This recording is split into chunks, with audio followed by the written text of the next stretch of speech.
Hola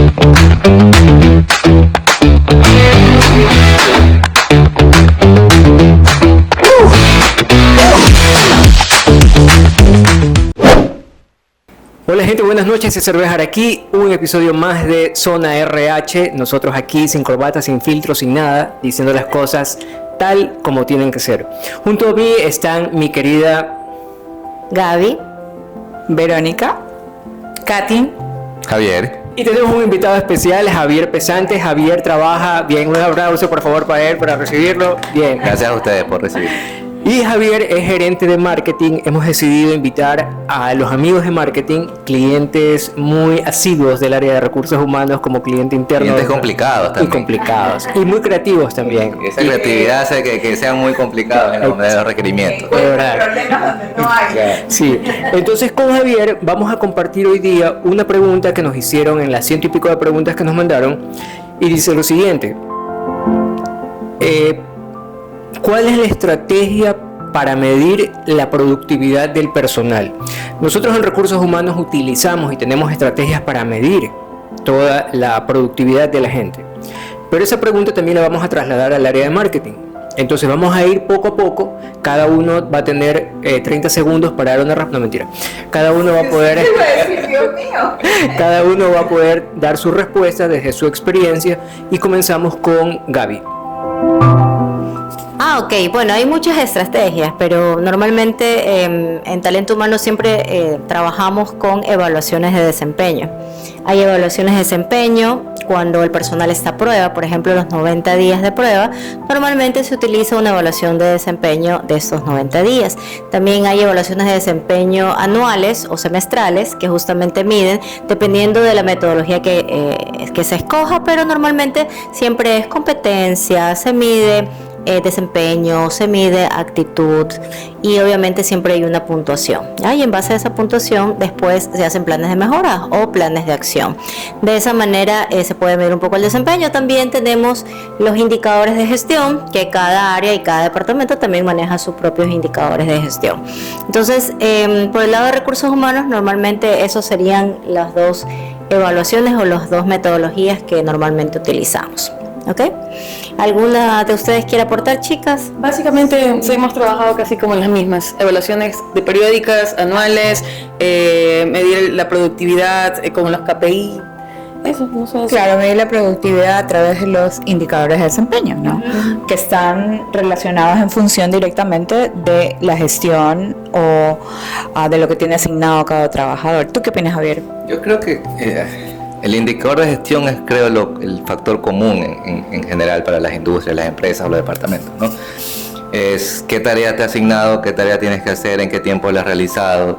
Ahora, también entra ciertas subjetividades ahí en ese sentido, ¿no? Porque si yo como jefe tengo la obligación o tengo un equipo, yo voy a esperar que mi equipo funcione porque es mío, pues, ¿no? Que si yo también evalúo mi propio equipo, pues van a tener cierto tipo de subjetividades. Entonces a veces también los indicadores de gestión, depende de quién lo evalúa, pueden tener ciertos sesgos, ¿no? Y resulta que hay ciertos equipos que siempre salen bien evaluados en la gestión, pero cuando ya se ve por fuera, dice, oye, pero ¿cómo va a estar bien evaluado en la gestión si no han hecho esto, no han hecho acá? Entonces, también considero que no siempre los indicadores de gestión, depende de quién los evalúe, te puede ayudar a ver la productividad. Creo que hay otros factores que también tienen que entrar ahí para medir eso. ¿Cuáles serían esos factores, Javier, desde lo que conoces? Yo creo que en muchas de las áreas a veces debe haber contrapesos. Ese cliente quizás el que debe tener una evaluación a quien sirve, ¿no? Si por lo menos nosotros del área de mercadeo damos servicio a la parte comercial, pues el indicador de gestión no solo es lo que yo creo que hago bien, sino también desde la otra parte decir, oye, te estoy atendiendo bien, sientes que te estoy atendiendo bien, pero no necesariamente en las áreas eso pasa, ¿no? Los indicadores de gestión son propios del departamento, yo los mido y aquí están puestos, y bueno, y el servicio que tú das al resto, y yo creo que ahí en muchas compañías comenzamos a adolecer el hecho de que yo creo que yo tengo buen servicio, pero cuando el otro departamento me quiere medir, dicen, ¿dónde entramos? Entonces, ¿qué evalúa el indicador de gestión? Creo que es la reflexión también, ¿no? Claro, eso sería más la evaluación 360. Porque normalmente la evaluación 360 es la que tú puedes medir no solo con tu par, puede ser tu jefe también incluye tu cliente interno, puede ser un cliente externo también. Entonces, normalmente en las empresas grandes o quizás más estructuradas multinacionales se puede dar ese tipo de evaluaciones. Y hay algunas empresas que todavía no lo utilizan. Siempre es la evaluación tradicional del jefe hacia el subalterno y ahí quedamos. Como que tampoco no están acostumbrados a utilizar la evaluación de 360. No les gusta porque saben que los van a evaluar a los jefes. Y ahí no les gusta. Ese es un punto importante. O sea, generalmente debe haber una cultura muy fuerte, muy estable, una cultura muy enfocada en una evaluación objetiva, ¿no? Porque es fácil evaluar mal al que me está sirviendo. Por muchos aspectos, es fácil evaluar mal. Y es fácil evaluar bien a tu equipo de trabajo, como dice Javier. Siempre lo vas a evaluar bien, porque es tu equipo. Entonces, siempre lo vas a proteger. Yo sí discrepo un poco ahí, porque yo sí creo que la evaluación de desempeño, y es verdad, o sea, los escucho a todos, y yo también me veo hace muchos años atrás cuando utilizaba las herramientas, que terminan siendo en realidad herramientas subjetivas, son muy subjetivas. Pero, ¿cuál es el método que se utiliza para salir de esa herramienta subjetiva? Y que no sea de beneficio, como ustedes indican, que evalúo a mi equipo bien y a los demás los hago mal. ¿Cómo rompemos esa ilusión o esa manera de evaluar de forma subjetiva a una persona? Y yo creo que la única forma de hacerlo es atravesando o pasando por la planificación estratégica, poniendo los objetivos departamentales. A través de los objetivos departamentales tú estableces las estadísticas del departamento. La estadística del departamento se va en cascada hacia abajo y empieza a poner indicadores por puesto de trabajo. ¿Qué es lo que yo de ti? ¿Cuántas jefaturas tienes, Javier, a tu cargo? 2. ¿Qué es lo que yo de ti, jefatura de trade y marcas en general? Trade y marcas. Que yo necesito de trade, pero que yo lo pueda ver, ¿sí? Que yo pueda palpar, que pueda medir cuántas llamadas hiciste, cuántos clientes visitaste, cuántos asuntos resolviste, cuántas marcas pusiste, no sé, cuántos planes enviaste, cuánto resultó del presupuesto de marketing, cuánto se usó, cuánto se está usando trimestral, mensual, no sé. ¿Okay? Quizás yo creo que basado en lo que tú mencionas, suele pasar mucho, o quizás esto es hacia una empresa muy bien estructurada. No, bueno, te cuento pero que quizás no. en nuestro medio, disculpa, en donde más del 80% de las empresas son empresas familiares, donde existen empresas o familias que determinan, no necesariamente ese ideal de la planificación estratégica se ejecuta, mucho más es en el día a día en el que yo hoy pienso esto y cambio. Entonces ahí se comienza quizás a dibujar ese ideal de decir, oye, si todos nos juntamos y tenemos claro hacia dónde vamos, pues obviamente es más fácil medirlo, pues no, acá en el día a día quizás te comienza a cambiar eso. Pero es correcto lo que dices, porque no todas las empresas utilizan planificación estratégica.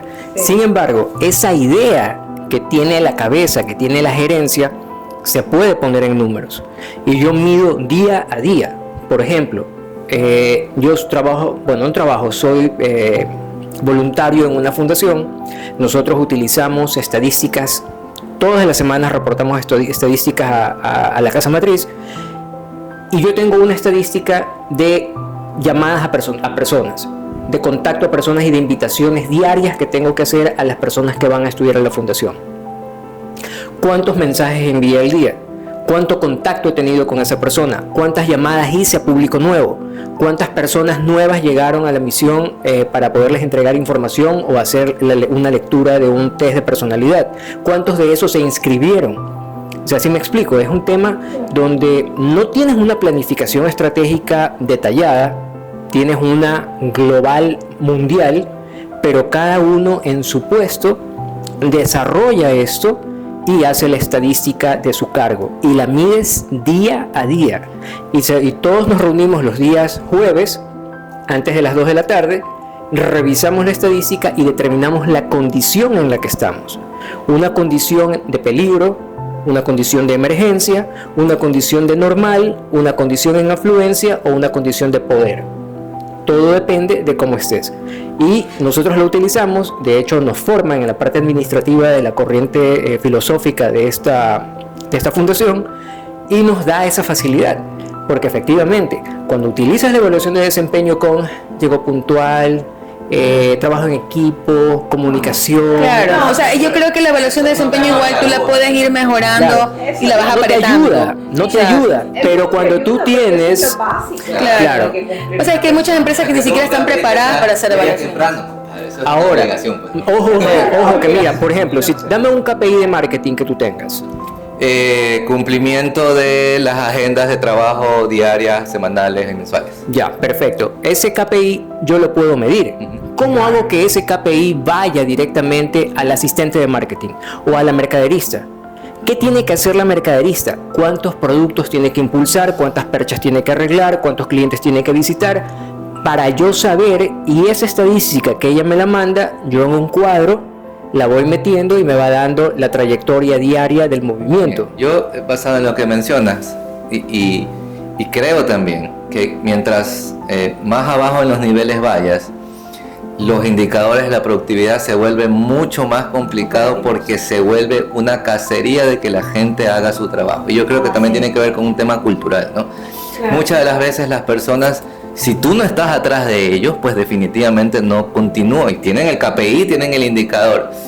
Entonces, muchas veces también uno como jefe se gasta mucho tiempo en el seguimiento de que cumplan el KPI, porque culturalmente la gente no trabaja sola, o sea, tiene que estar atrás en eso. Hay empresas que todavía no están preparadas completamente para poder hacer ese tipo de gestión. Sí, todo es maravilloso, pero claro, ¿cómo nos enfrentamos? O sea, hay empresas que ni siquiera les gusta, que cuando tú le planteas esto, no sirve o no lo vamos a aplicar, y ellos creen tener una herramienta donde sí lo pueden evaluar. También realmente es parte de la cultura de la empresa. Hemos hablado aquí muchas veces de cultura, ¿no? Pero hay empresas que sí son así, que te miden hasta el último y al final del día no termina siendo tan eficiente. O sea, depende de la cultura, depende estar atrás de la gente, y la gente trabaja en función del indicador, no trabaja por responsabilidad. Hay otras compañías donde realmente se trabaja por responsabilidad. Y no necesitas estar de eso. O sea, puede que tú hoy día no llegues tan puntual, y no pasa nada porque trabajas por responsabilidad. A ver, no. A ver, ahí creo que estamos como un poquito tergiversando la cosa, porque si el indicador me miden con eso, es mi responsabilidad cumplir el indicador. Ahora, que efectivamente sí, lo que ustedes dicen, por un tema cultural termina siendo desgastante, y por cultura organizacional sucede esto porque es más con el latino, que hay que estarlo arreando para que funcione. ¿Qué sucede cuando tú creas una cultura donde la persona no cumple el indicador y hay una sanción inmediata? Si eso sucediese, ¿ok? Y eso conversábamos el otro día, no recuerdo con quién, que me decía, pero ¿por qué la gente no dice? Y yo les digo, eso sucede porque la gente siempre dice, y cuando tú les preguntas, ¿por qué no dijiste? Es que yo no me quiero meter en problemas. Es supervivencia a veces. Es la típica respuesta absurda del que vio que el compañero estaba robando y se quedó callado y dijo, es que ya no me quiero meter en problemas. Entonces, cuando hacen la auditoría, salta que en bodega falta, botan a los de bodega, salieron todos, incluso el que vio y se quedó callado. No, eso pasa, y ahora mucho más, César, porque a la gente le da miedo hablar y le da miedo alzar la mano. Exacto. Ahorita pero sabes que yo creo que no es imposible, porque muchas veces uno se expone a colocar una situación que no está de acuerdo y nada pasa. No pasa. Exactamente. Entonces, tú llegas y si eso es un tema cultural, dices, oye, yo notifiqué esto y resulta que nada pasó, ¿para qué me meto en problemas? Exactamente. Y es un tema de supervivencia también. Exactamente. O sea, yo digo, ¿para qué no? Pero más que una selva de supervivencia, eso termina siendo una conducta de fuera de ética que se sostiene en la organización. Porque si el dueño de la organización es una persona que no es un hombre de su casa, que simplemente anda con la secretaria y con las mozas y emborrachándose, no puedes esperar que la empresa sea una lumbrera, pues no. ya sabes que eso es una porquería y ya sabes a dónde te vas a meter. Quiere ser recto en la empresa, pero afuera es un cochino. Así es, ¿ok? Entonces es como esa generalidad que uno espera el ideal, ¿no? Así deberían ser las cosas. Pero la realidad es que es muy difícil que... Mira, Ojo, y no tú mencionabas algo quizás sobre el dueño, ¿no? A veces ni siquiera es, a veces tu jefe, o sea, a veces el que está arriba tuyo dice, este tipo es un... Así es, ya claro, lo que sucede es que si hay un jefe, un mando medio o un supervisor que está mucho más abajo que un mando medio, que tiene esas atribuciones, hay un problema de cultura en la organización, porque el dueño no está observando, está jugando tenis, va a las 12 del día, ¿okay? Y eso termina siendo cultura de empresa, ¿ok? Porque una persona no hace la cultura. Perdón, claro. Una persona no hace la cultura. Que esa persona no cumpla bien con su trabajo, con su responsabilidad, no quiere decir que es la cultura de la empresa. Y solo para acotar algo, antes que me quite el micrófono porque hoy está más ácido que nunca. Ajá, es un bello, sí, lo amamos. Yo trabajé muy poco tiempo en una empresa que tenía un sistema de medición de la productividad, pero mira, todo se medía ahí. La empresa es una empresa que le va bien, pero con una cultura pésima. ¿en qué sentido? En que la gente trabajaba para cumplir el indicador en la línea, pero no necesariamente estaba haciendo bien su gestión. Tú me dices 10 es 10, pin, se acabó, 10. Y punto. Y todos los meses presentar esos indicadores de todo el área era una cacería, o sea, como una guerra ahí, mal aplicado, pero, o sea, a lo que yo voy es que no necesariamente eso que puede ser perfecto, medible, es precisamente lo mejor o lo bueno. Yo tuve también la oportunidad, o tengo la oportunidad de trabajar en una empresa hermosa donde es resultados. O sea, es resultados, y yo no tengo a mi jefe aquí midiéndome al sentar los días, todo el día, la productividad, tampoco lo hago con mi equipo. Es una cultura de responsabilidad, claro que sí. Cuando no cumpliste, ahí sí te da el hacha durísimo, durísimo sin piedad, ¿ok? Durísimo sin piedad, sí, pero trabajamos bien. Claro, ¿Okay? Y no es que no hacemos las cosas bien, o no es que no cumplimos, pero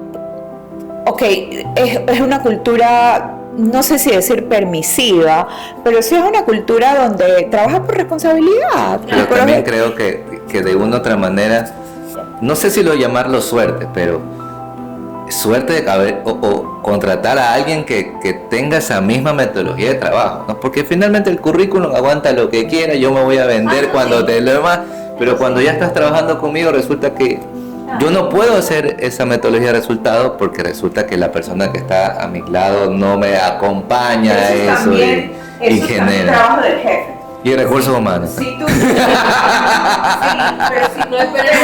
no me trajo el que debía haber traído. Uno de los pecados que podemos tener dentro de las empresas y los que manejamos equipo es que no tomamos decisiones cuando tenemos que tomar decisiones. Entonces dice, uy, no me funciona, no se alinea la cultura, no está haciendo las cosas como la empresa espera que haga, pero no hacemos nada, más que quejarnos.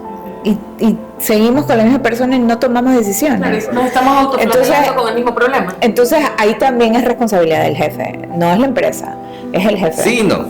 ¿Por qué? ¿Por qué? Cuéntanos. Porque hay un costo inherente en eso. O sea, hay un costo primero de que si esa persona ya tiene algunos años en la compañía y resulta que o 1 o 2 años ya no está funcionando, hay un costo de liquidación, hay un costo de trabajo, y si quieres por visto bueno hay un costo de abogados que llegas a una decisión que dices, ¿cómo yo tengo que pagar esto? O no tú, porque quizás uno como jefe dice, bueno, el que no lo va a pagar soy yo, pues no, el que lo va a pagar es el dueño o el gerente general. Ahí comienzan también un problema. Antes de llegar a la decisión de terminar la relación laboral, hay un acompañamiento, hay un plan de acción, o sea, hay un coaching que haces con el trabajador, o sea, hay algunos pasos hasta llegar ahí. Claro, pero si tú ya ves que hay gente que no le entra hueco. Ya, pues, ahí sí, exacto, sí lo hay, pero entonces ahí sí no te quedes tanto tiempo con esa persona. Mala selección de talento humano. Totalmente de acuerdo. Javier, o sea, ¿te ha pasado que has tenido una persona que finalmente no dio te ha dado los resultados en el tiempo de prueba? ¿Cómo lo manejaste?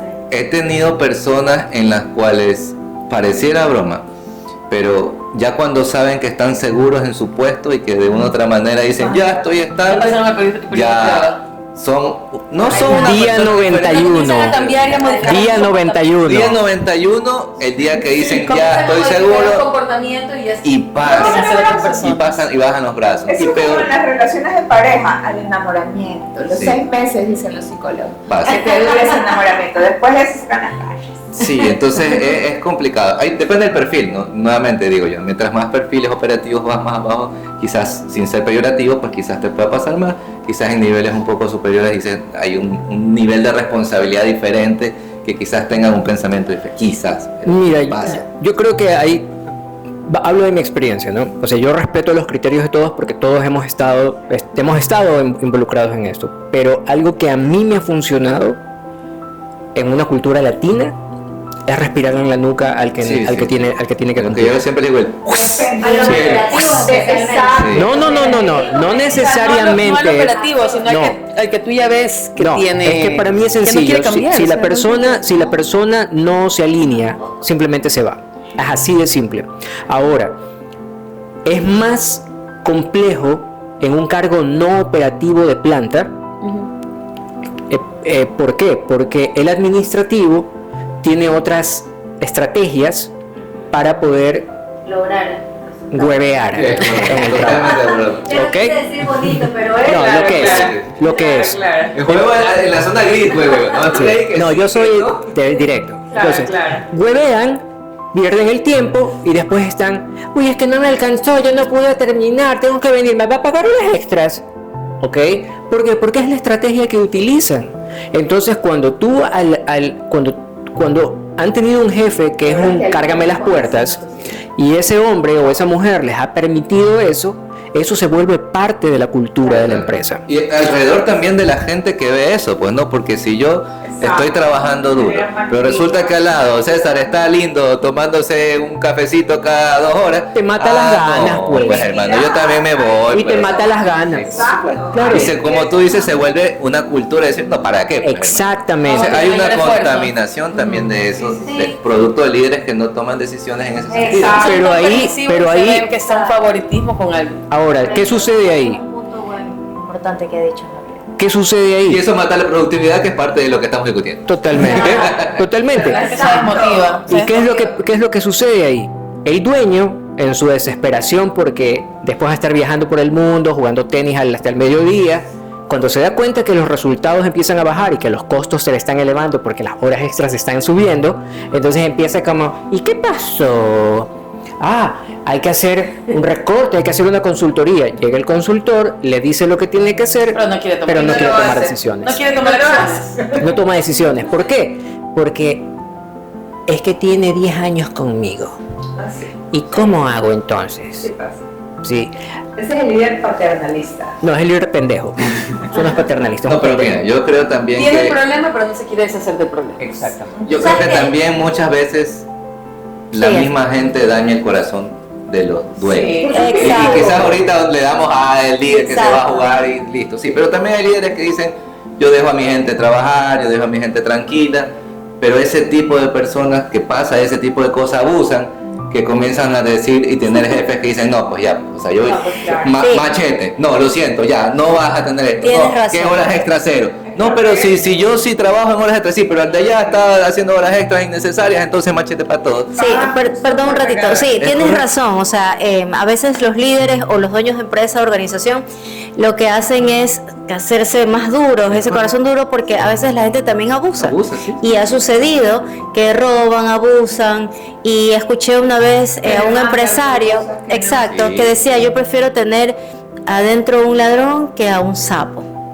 Ya, porque prefieren tener una persona que les esté robando, pero que no intercambien información confidencial de la empresa.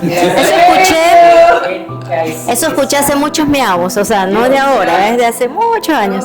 No vamos a decir dónde ni quiénes, pero tiene razón lo que dice Javier, o sea, sí Exacto, pero sí sucede en nuestras organizaciones que justamente ellos también se les daña el corazón y cambian, y por eso es que se portan a veces como se portan. Obvio, Claro, Ahora y, sí se y el hace, resto se siente pero ahora- afecta del resto, ¿verdad? A lo mejor a las personas que realmente sí son conscientes de su trabajo. ¿Qué pasa? ¿Por qué esta empresa es así? No, es que antes no era Pero así. el dueño de la empresa puede ir a jugar tenis, irse a viajar por el mundo cuando tiene una cultura que funciona dentro de la organización. La confianza Sí, y también. eso no se logra al año, a los 2 años, ni a los 5 años. Porque los primeros 10 años de una empresa es cuando se está consolidando recién como organización, están en su pico de crecimiento y es ahí donde tiene que estar observando el dueño del negocio. Una vez que el dueño del negocio ya dejó asentada la cultura, ahora sí vaya a viajar y a jugar tenis cuando le dé la gana. Pero mientras tanto, no puede hacer eso antes de los 10 años. Porque es el periodo que necesita para poder sembrar. En 10 años, yo te contrato a ti, Javier, soy el dueño de la empresa, te contrato a ti. ¿Cuántos años tienes tú ahorita en tu actual trabajo? 10 años. 10 años. Yo hoy puedo confiar en ti porque ya sé que tú estás maduro Para en la mí es organización. el año 1 y ya después te dejar confiar.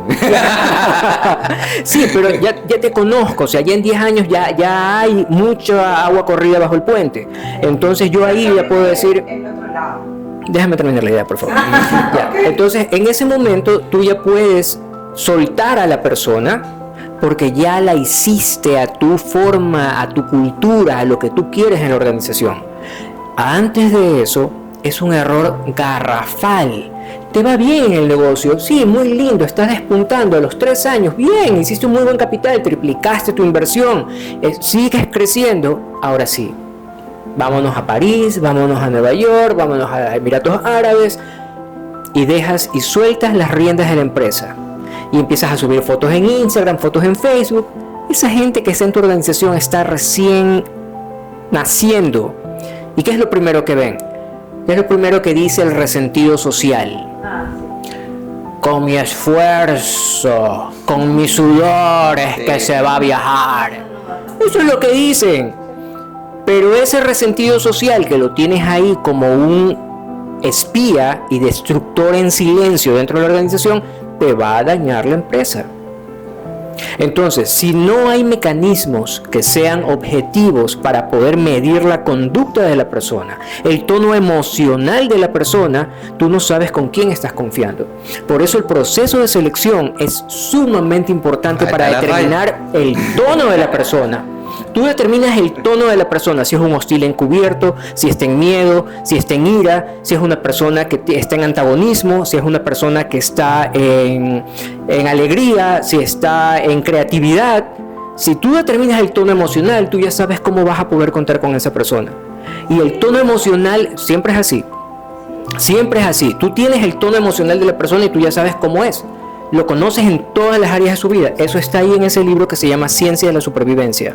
Pero a veces la gente también cambia. Ya cuando está en el Sí. La gente cambia. Cambia de círculo social. A ver, cambia la tú no vida cambias, plena, a ver, se metió con un- tú no cambias tus valores, tú cambias tu emoción.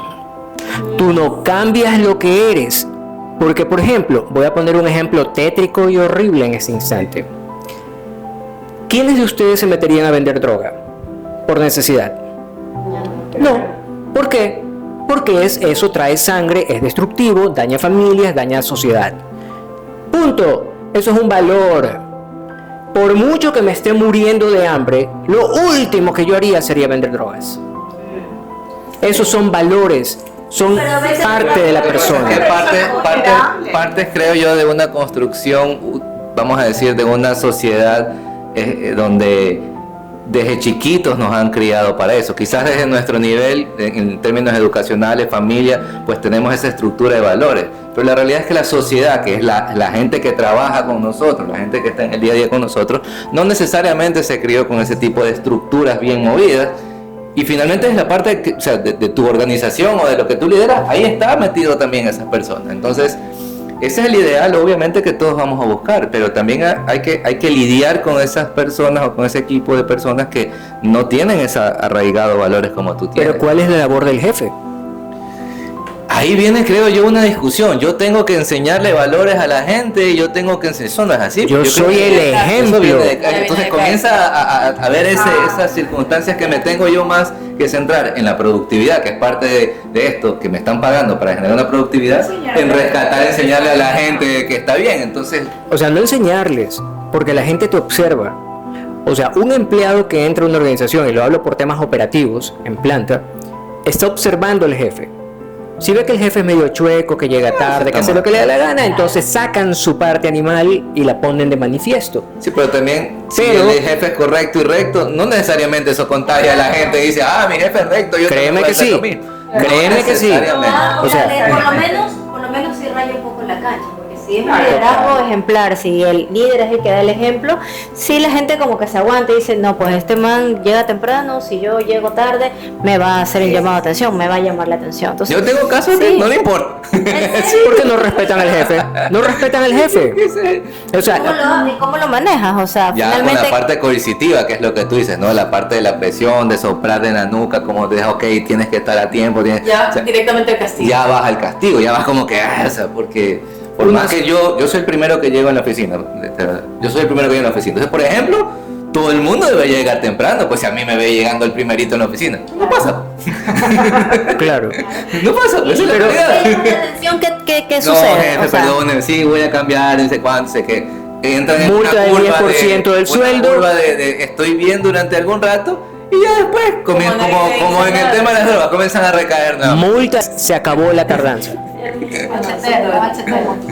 Muy machete, Como sea. Eso no es tan... Es que ahí entra también El criterio del jefe, porque de eso en mi caso estaba hablando en los últimos días, ¿no? O sea, tú no puedes ser que una persona llegó 8:31, que sigue llegando 8:32, 8:33, pero que es un excelente Claro. trabajador, le entras a las 8:30, pero que es un excelente trabajador, que es una persona positiva, que te aporta, que cumple, Es verdad. que cumple. Que es Y productivo. puede haber otra persona que entre a las 7 de la mañana se va a las 6 de la tarde. porque lo botan de la casa temprano, pero que se pasa pajareando Claro, toda la o hay mañana. personas que se van fuera del horario no porque están cumple. esperando, pero no quiere decir que es más productivo. Eso no define a un trabajador, el que llegue temprano. Ni que no, se vaya tarde. No Ajá. define. Él realmente. debe ser productivo en su hora laborable, en las 8, en las 6, por las cuales haya sido contratado. Claro. cultura de responsabilidad. Y eso es por medio de la confianza.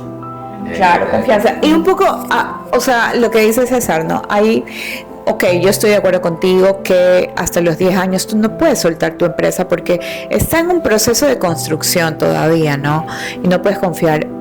Pero yo también he vivido en compañías donde nunca hay jefes que son tan entregados a su trabajo y que esas compañías que han creado se convierten en tu vida, en tu prioridad, que nunca la sueltan. Y eso también está bien, o sea, nunca la sueltan. Y por más que tengas personas súper eficientes y que hayas contratado a los mejores directores, líderes de área, no terminas nunca de soltar. Lo que pasa es que ahí viene un poco quizás el miedo del jefe de delegar más, o quizás hay un miedo ahí de que le serruchen el piso. El delegar. Exacto. Entonces, pero sí es de un buen líder que haya siempre un segundo a bordo por el bien de la compañía, y la compañía tiene que encargarse de que ese jefe sí forme un segundo a bordo, porque por algún motivo nadie es imprescindible ni duradero en las compañías, pero sí debería suceder. Donde se creen, o sea, o sienten que tú puedes con todo, que tú lo sabes todo, que no confías, que no delegas de la manera adecuada. Y te concentras en el micromanagement y no en el macro, la parte estratégica. Y nunca formas a un segundo a bordo para que te pueda reemplazar. Porque sí es cierto, por más bueno que seamos, y mira, nadie es imprescindible. Claro, nadie. Nadie, absolutamente Pero nadie. vamos haciendo basado en ese punto y la discusión o la reflexión sobre el caso. Resulta que yo dejo a mi equipo que haga, ¿no? Soy un líder que sea libre y lo demás. Y les doy los direccionamientos y todo lo que tú quieras. pero no lo hacen al ritmo que uno necesita hacer, y es un parte de ese problema, ¿no? Entonces, el tiempo y la productividad no es la que yo espero, porque mira, no lo hacen con el tiempo que uno espera, la agilidad que uno espera, porque uno tiene la experiencia, por lo tanto se demoran un poco más y toman 2 o 3 pasos adicionales que quizás tú en 2 patadas por el tiempo y la experiencia que tienes lo haces. Entonces dices, bueno, si yo quiero ser productivo, tengo que hacer micromanaging, haz esto acá. Entonces ya no sueltas, porque dices, no, o sea, si yo quiero que las cosas caminen al ritmo que yo quiero, necesito yo estar atrás de cada uno de ellos y hacer micromanaging. Entonces ya se vuelve un tema de que la productividad está en lo que tú vas presionando, porque ese equipo se va a tomar su tiempo en hacer quizás las cosas. Javier, y pasa muchísimo. Javier, ¿y has tratado con deadlines? Para el Sí. miércoles quiero esto. El miércoles a las 12 del día. Y si 11:59, jefe, míreme, que no alcancé ni sé cuánto. Comprendo, tienes una multa del 5% de tu sueldo. Continúa y me lo entregas al final del día. Lo que pasa es que en el área de marketing, si empiezas a ser rígido y a Sí. poner controles y poner multas y todo lo demás, la gente no te va a Pierde adorar. su creatividad, su- Eso dura más en la y has parte llegado operativa, en a planta, que también producción, depende pero por ejemplo, en marketing tiene que ver quizás mucho eso, ¿no? Sí. La creatividad es subjetiva. La creatividad tiene que concentrarte. A ver, no todo el mundo se puede sentar y decir, aquí me apareció la idea del $1.000.000, hermano, y con esto. Entonces, hay un proceso que a veces eso es lo que se critica en mercadeo. Hay un proceso de decir, ¿qué idea podemos sacar? Y dentro de eso los deadlines no necesariamente van a estar alineados en eso, pero lo que uno va a ver es el progreso, ¿sí?, de las cosas que se están ejecutando. Que no llegaste a la fecha, pero ¿cuánto avanzaste? No me puedes decir, no llegaste a la fecha y no he hecho nada. Pues no, pues tampoco, no sea grosero, pues no sea así. Pero pasa cosas creativas, para las cosas operativas, pues esto es, ¿no? Pero creo que eso también pasa mucho en las empresas. El micromanaging es porque nadie va a seguir el ritmo o a estar al ritmo que yo quiero que se ejecuten las cosas, y se vuelve ya, como te decía al inicio, desgastante el hecho de que quiero productividad, tengo que estar atrás de cada uno de ellos para que al no final no se... sueltas, te quedas amarrado igual con toda la información porque quieres tú hacer todo y te terminas desgastando. Sí, pero es necesario también. Es Claro, necesario pero de un control que excesivo. Ya cuando tú ya comienzas a aflojar a tu 5% equipo, más. ya comienzas a parte de la aflojar a tu formación. equipo y a darle la confianza que realmente se necesita, y ya tienes un equipo consolidado, por verdad. Entonces, claro, Equilibrio. Sí, es que de ley tienen que errar primero para aprender, pues. Si no va a errar esa persona. no despunta, pues como que Claro. no es el lugar perfecto para esa persona. Correcto. Así es. Bien, entonces, como un poco para resumir todo esto, ¿qué herramientas, Javier, crees que pudiese servirte como gerente de marketing que sea objetiva y que te ayude a tener un control sobre el desempeño de tu equipo de trabajo? Primero creo responsabilidad directa sobre la tarea. Quizás pasa mucho en un estilo de liderazgo, vamos a decir, de pirámide, ¿no? Tú eres el gerente, tú me respondes por tu equipo. Exacto. Entonces, ¿qué pasa? Todo tu equipo se respalda en ti. Y si no cumplo, pues el responsable eres tú como gerente. Entonces, cuando tú comienzas a segregar eso, por lo menos en mi visión, ok, tú eres el gerente, tú eres el líder, pero él va a ser responsable de esta tarea y él es imputable en esta tarea, y tus indicadores y lo que la organización busca, tú vas a hacer, pues quizás creo que la gente comienza a tener una responsabilidad un poco más propia, ¿no? Y no necesariamente decir, me respaldo en mi jefe, yo no pude, lo siento, mi jefe me puede llamar la atención a mí, pero al final es lo que va. Entonces, esa creo que es la primera parte, que cada uno tenga que ser responsable de sus acciones. Segundo, creo que también muchas veces nadie te enseña a ser jefe. Exacto. Tú llegaste a una posición porque eres bueno haciendo las cosas y dices, bueno, como tú eres bueno, puedes liderar a otros para hacer esto. Pero resulta que no necesariamente puedes tener la capacidad para enseñar a la gente otras cosas, porque vamos a decir en la parte pedagógica, tú puedes saber un montón, ¿no? Y ser una eminencia, pero no necesariamente tú puedes compartir ese conocimiento a otras personas. Eso tiene que ver una metodología pedagógica, decir, ¿cómo hago para que el conocimiento se transmita? Claro. Entonces, el hecho que yo sea jefe y tener a gente a mi cargo, no significa que puedo tener la habilidad de enseñarles a ellos esas cosas que les faltan para que sean más productivos, para que sean buenos. Entonces, ahí considero que herramientas de talento humano sí tienen que estar en el desarrollo de ese tipo de personas para poder generar de que esa gente comience a salir sola. Porque al final del ejercicio, y una vez con un jefe me decía, cuando yo le decía, es que tienen que hacer eso porque es su responsabilidad. Y él me dijo una vez, sí, Javier, lo que pasa es que tú lo piensas desde tu perspectiva porque tú caminas solo. Tú no necesitas a nadie que esté atrás tuyo. Pero Javier, eso no pasa con el resto. Tú tienes que estar atrás de la gente. Entonces se vuelve también un tema cultural de que la gente se acostumbra a tener que estar atrás. Entonces esos son paradigmas que uno tiene que sacar de la gente. Y creo que también tiene que ver con cómo las organizaciones, la gente que está en las organizaciones, el nivel que tiene de entender esto para que sea una cultura. Porque si, vamos a decir, yo de gerente de marketing lo hago con mi equipo, pero ellos ven, como te decía, en el resto, ¿qué no pasa? No va a pasar nada. Pues, o sea, si yo no cumplo y a mí me quitas el 5% de mi sueldo, pero el otro no cumple y viva la fiesta, entonces esas son las cosas que tienen que... Para todos por igual. Considero que para finalizar mi punto es, hay muchas cosas que trabajar siempre como organización, porque eso es lo que nos va a permitir tener gente mucho más productiva, desde enseñarle, desde el poder sacar lo que mejor saben y decir, oye, así son las maneras de hacer las cosas, que solo el castigo o ese tipo de cosas. Esa es mi opinión. Un feedback. Gente más productiva, dice, ¿no? Gente que pueda caminar sola. Ese para mí es desarrollar gente que pueda caminar sola. Muy bien, señoritas de recursos humanos, ¿cómo conseguimos gente que pueda caminar sola? Bueno, de diferentes maneras. Yo siempre digo que en el proceso de selección tú no tienes una bolita mágica para que te diga, por más que apliques todas las baterías, el assessment center, los casos, lo que sea, etcétera. Ya, no, es que nunca vamos a tener una persona que realmente nos diga así va a funcionar. Pero lo que yo sí le digo a mi cliente interno es que sí tenemos que formarlo. Primero a él para que sea un formador. Por eso es que existe un plan de formador de formadores, porque así pueden formar también al resto de su gente. Y si es... Pausa. Señor gerente, es que aquí viene la parte interesante. Señor gerente, ¿usted tiene tiempo para formarse en un plan de formadores? Sí, tiene, así que sí. Que te vamos a... Mira, creo que depende mucho si dentro de tu visión como profesional lo tengas como algo que quieres hacer.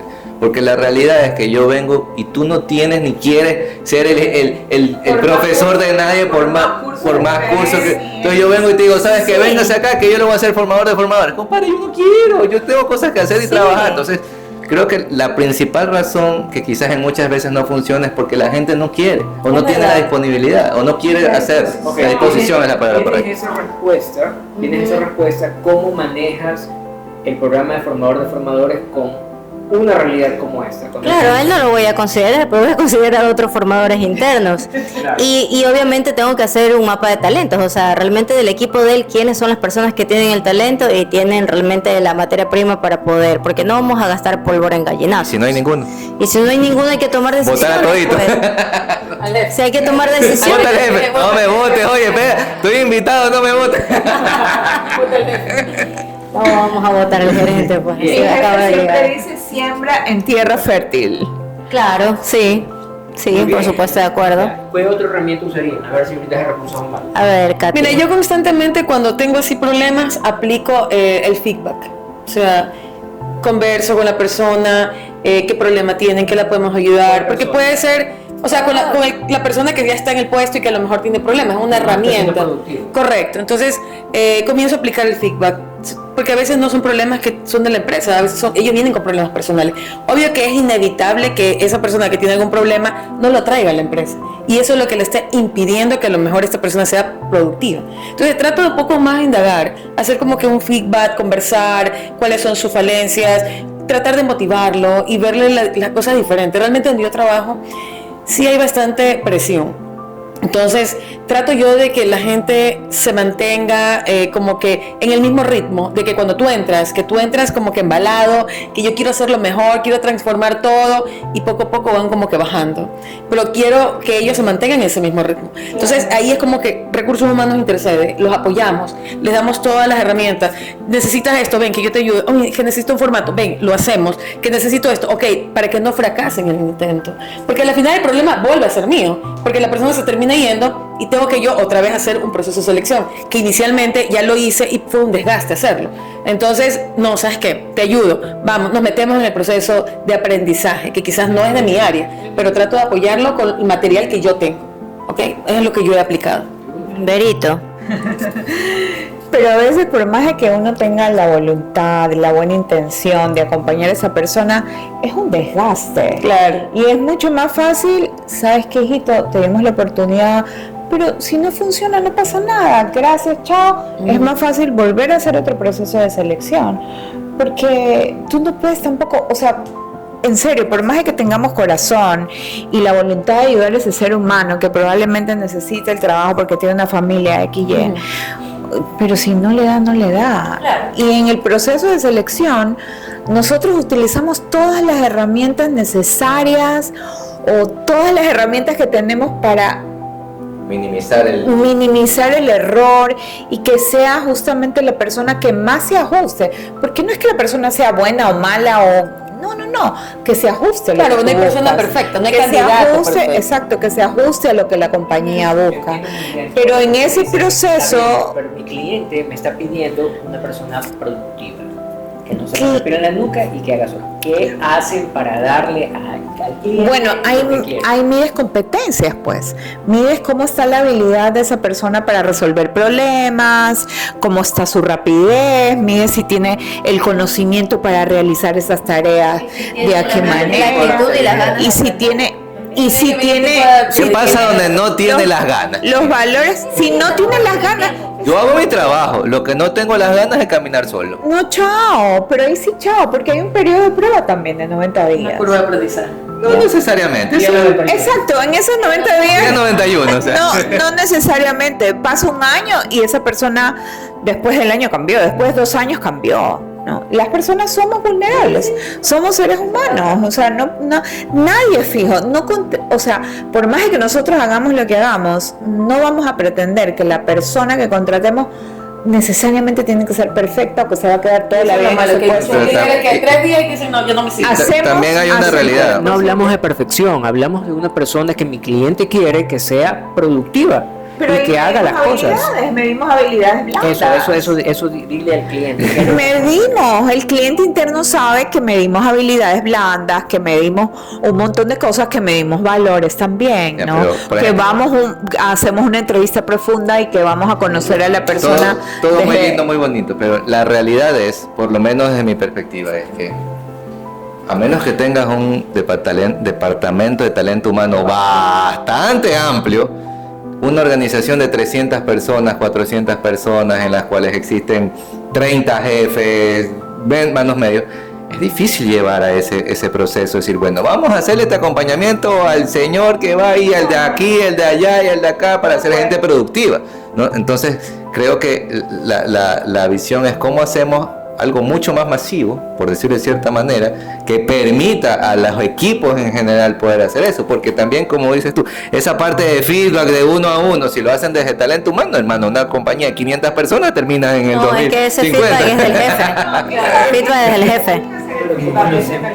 Pero ese feedback es Hablamos del feedback de competencias, ¿no? De esa parte que es un poco ya más sobre cómo te hago más productivo, cómo te hago una persona que camina solo, pues, ¿no? Tú me preguntas a mí, yo como gerente de recursos humanos te diría, voy a formar a todas esas cabezas en un taller de cómo realizar la selección correcta. 1, 2, cómo hacer la inducción específica de esa persona y qué es lo que necesita saber, que cada puesto, que cada gerencia levante lo que cada puesto tiene como algo importantísimo que debe medirse para poder saber qué es lo que yo te tengo que dar a ti. ¿Okay? Porque yo te puedo seleccionar a la persona, pero yo no puedo estar con la persona sentado en tu departamento viendo que funcione. Eso ya es tu responsabilidad. Entonces yo te formo formo a toda la cúpula, a todos los que tienen nivel de responsabilidad, en herramientas y estrategias cortas, rápidas y metódicas que le puedan decir a él si la persona va o no va a funcionar desde la entrevista que van a tener. Una vez que tengo eso, te pongo las estadísticas. Tú tienes que hacer 10 llamadas al día. Cuando llegues a las 10, pasamos a las 15. La meta son 50. Sí. Y le voy marcando el terreno desde ahorita. ¿Sí? Eso puede ser una estrategia. ¿Para qué? A ver, Javier, ¿qué es productividad para ti? Dime algo que sea productivo de tu equipo, de este puesto que estás buscando. Ah, no, César, para mí es que tiene que visitar 50 locales al día. Perfecto, 50 locales al día. ¿Quién sabe? ¿Tiene moto, carro? ¿En qué va? ¿En ovni? ¿En qué va? Ah, no, va en esto. Listo. Tengo que tener todo el bagaje, toda la información para, de acuerdo a eso, buscarte a la persona. Una vez que la tengo y tú estás de acuerdo, ya es tu responsabilidad. Ahora, de lo que mencionas ahora también, ¿no? Yo he trabajado en muchas compañías nacionales, ¿no? Entiendas eso, familiares. Todas han sido familiares y tienen su generis en su momento. Cada uno tiene su propia particularidad. Pero también eso que vos mencionas tiene que ver con que existan procesos claros. Claro. Y te puedo decir que ahí zapatean muchísimas empresas sobre los procesos. Todas. Por no decir todas, porque no conozco a todas, pero por lo menos gran parte de los procesos. Porque parte de la productividad también tiene que ver con los procesos. Pues yo voy a medir un proceso desde su inicio, el tiempo, el que se genera, ¿verdad? Entonces ahí digo, ¿eres productivo o no eres productivo? Si no existe eso, tú vas directamente al proceso. Historia tétrica. Yo conozco una empresa que asesoré un tiempo, certificada con ISO 9001, y los procesos estaban pegados, pero todo el mundo hacía lo que le daba la gana. Solo los cumplían cuando venían las auditorías. Era terrible y los dueños lo permitían. ¿Por qué? Porque el día a día es que no, César, no se puede hacer, no se puede. Entonces, ¿a quién le estás mintiendo? Le estás mintiendo a la certificadora y a tu cliente que está comprando ese producto. Pero forman parte finalmente del día a día de las empresas, ¿no? De todas esas realidades que hacen que la productividad siga siendo un factor de estar atrás, de que quizás podamos tener este tipo de cosas o herramientas y no necesariamente se hace porque hay quizás en fondo muchas otras cosas que, como tú dices, tengo el ISO 9001, maestro, sensei, no importa de nada el proceso. Saludo a la bandera. Saludo a la bandera, que hoy fue 26, hoy juramos la bandera todito sobre esos procesos. Entonces, también son esas circunstancias. Yo creo que es complicado finalmente medir la productividad. Creo que el liderazgo siempre va a ser un factor importante en que los equipos sean productivos. La realidad es que en nuestra cultura como latinoamericanos y ecuatorianos tienes que estar atrás de la gente. Uno como ideal quisiera que la gente camine sola y eso no sucede, entonces te toca hacer ese micromanaging. El tema también es que eso te consume recursos y que las organizaciones y las empresas buscan reducir costos, entonces también saturan a los gerentes o a los jefes haciendo un trabajo más operativo, que es medir que me cumpliste, que no me cumpliste. Claro. Entonces se vuelve un círculo también en que la compañía quiere más productividad, pero no tiene los recursos porque se vuelve un desgaste para todos. Pero la realidad es que a cada uno nos toca hacer su parte y es empujar a la gente, buscar el resultado y aguantar. Sí. Hasta que el cuerpo aguante. Tienes toda la razón. Bien, ¿alguien más quiere aportar algo? Como para ya finalizar. Ok, yo voy a finalizar diciendo que nosotros como consultora sí tenemos una herramienta específica, una herramienta que ayuda muchísimo a desarrollar a medir la productividad. La estadística del puesto se levanta con la persona del puesto y de acuerdo a los objetivos estratégicos de la empresa, del departamento, del área del departamento y de la sección donde está la persona y del puesto. Una vez que usted tiene esa estadística y la grafica, porque una cosa es tener la estadística y llevarla en Excel. Otra cosa es que vaya usted viendo, se siente y vea el dibujito de lo que hizo ayer versus lo que tiene que hacer hoy. Y cómo terminó hoy versus lo que hizo ayer. Entonces ahí usted ve la situación en la que está y sabe que debe moverse, porque si no, le cae el hacha encima. El 5%. 10%. Yo fui benévolo. Sí, entonces sí hay herramientas, nosotros podemos ayudar muchísimo, de hecho lo hemos implementado en algunas compañías, está funcionando, se implementa de manera perfecta, obviamente la gerencia tiene que estar comprometida y la cultura de la organización tiene que estar abierta para soportar este tipo de cambio, porque no es algo que estresa, es algo que simplemente es nuevo y que implementándolo de manera correcta puede funcionar sin ningún inconveniente. Así que yo creo que eso sería todo por este podcast. Ha sido muy interesante ver la visión desde el área de marketing, desde el área de recursos humanos. A Javier, te agradecemos muchísimo. Así que mercadeo a mí me gusta. Entonces vamos a estar invitándolos a Javier próximamente y muchísimas gracias a todos, un abrazo y nos vemos en el siguiente podcast. Chao. Bye, gracias.